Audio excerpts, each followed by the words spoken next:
Hello, it's Mr. Smelly here. It's cold, it's dark, it's winter, and these are my top 5 winter fragrances. Wanker.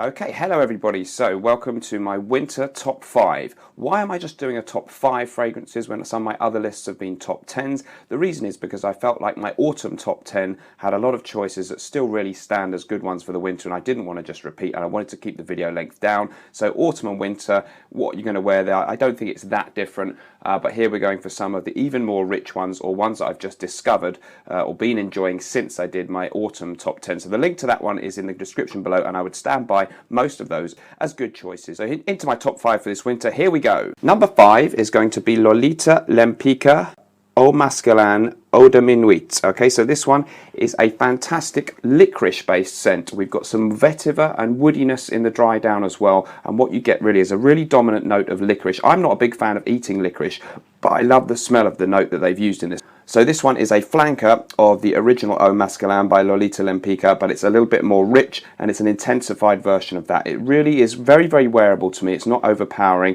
The woodiness that I get in this one is really well combined with the licorice note. They also mention a bunch of other notes, including things like oud is in there, but I don't really pick up on that too much. But for me, I just find it's a superb, little bit different scent. I love the bottle on this one, really nice, attractive design, and something really different that you can get quite inexpensively online if you shop around. So number 4 for me this year is going to be Interlude Man by the House of Amouage. I don't have a bottle, just a decant. Here's what the bottle looks like.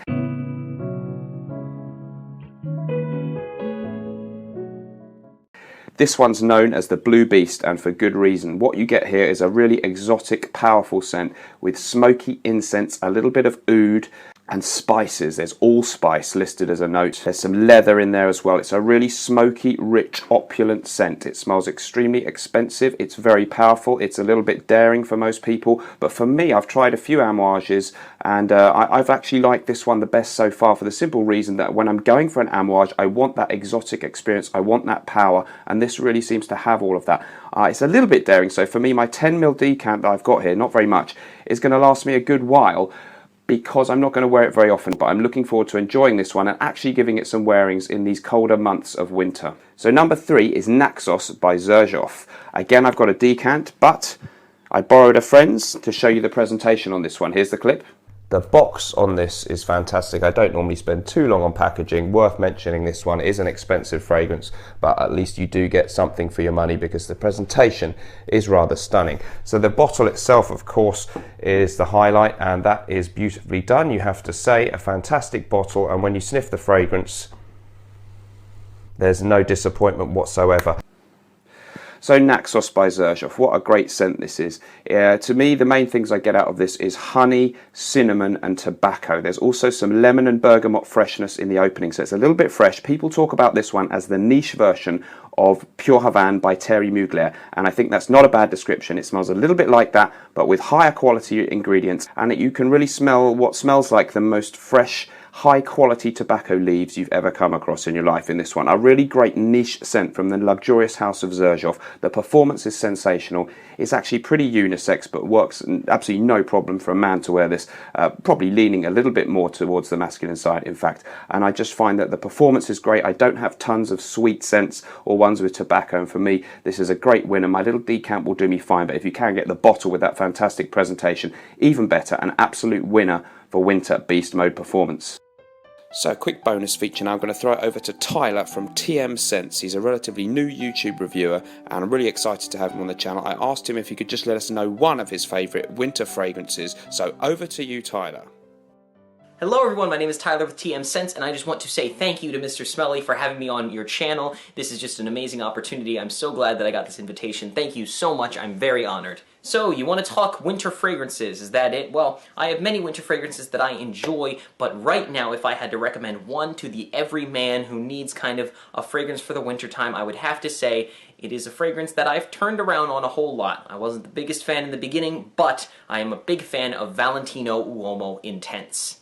Now, when I first smelled this fragrance, I thought it was kind of just a mediocre Dior Homme Intense. However, upon further examination and more testing, it really is its own fragrance, and I'm very glad that I gave it some more chances. Not necessarily my favorite fragrance or one that I will be wearing every day throughout the winter, but one I would definitely recommend. It's a very velvety, smooth, leathery, masculine fragrance with a hint of vanilla. Will get you a lot of attention in the wintertime, I feel like, because it's got a lot of attractive scents, and it really fits the personality of the winter, I feel like. If you're prone to going to bars or smoky nightclubs, this will definitely fit in that. I mean, you know me, I'm just the biggest bar hopper in town. Great fragrance, I really enjoy it, and it's grown on me a whole lot. Oddly enough, I have the association of black and white cookies with it. You know those black and white cookies that you get in like pastry shops? For some reason, this smell reminds me of those, and I can't tell you why, but I also somewhat associate those with Christmas time, and I always got them as a kid, and so it does it brings a smile to my face whenever I smell this. So, far from my favorite fragrance that I own for wintertime, but I do recommend it for anyone who needs kind of that really nice, intriguing fragrance that's relatively easy to pull off in wintertime. So that's going to do it for me. Thank you very much for watching. Once again, thank you, Mr. Smelly, for having me on, and I can't wait to work with you again in the future, maybe. But thank you very much for having me, and I will see you guys next time. Thanks very much. Great pick, Tyler. And now back to my list. Number 2 then, I tried to resist putting a Creed scent in this list, but I had to be honest, I'm going to be wearing this a lot during winter. This one is Bois de Portugal from Creed. So I've talked about it in a few other videos. I did a recent comparison with Green Irish Tweed. This one, alongside a couple of others, maybe Royal Mayfair and Royal Oud, is really the wintertime Creed, the one you can wear in the winter. It's got a dense scent. It's got some lavender in there, sandalwood, bergamot in the opening, there's vetiver, and of course the typical Creed ambergris, the great dry down is there. So just a little bit heavier than some of the other Creed scents. Still a certain green freshness in the opening, but a really masculine, old school feel. Fantastic performance on this one. Used to be apparently Frank Sinatra's signature scent, and it really gives you that feel of a classy gentleman. It's got great performance, cuts through the cold air. Careful on the trigger with this one. I find it to be close to beast mode. So what's my number 1 pick for winter?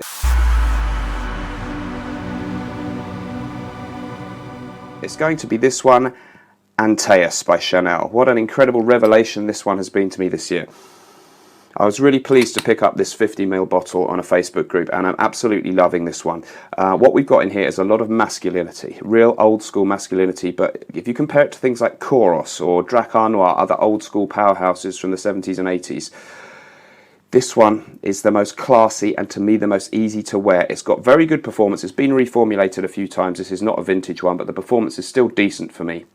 We've got clary sage in here, oak moss, patchouli, a whole ton of old school masculine notes, but somehow it just smells, it's got that Chanel class for me. It's one of my absolute favourites from Chanel. There is a little bit of greenness. I think there's some lemon in the opening, but overwhelmingly it's a rich, dark, classy scent, but it's got that old school vibe. There's nothing very sweet in here. It smells almost aristocratic in its depth and its quality, and I find that it's stood this test of time.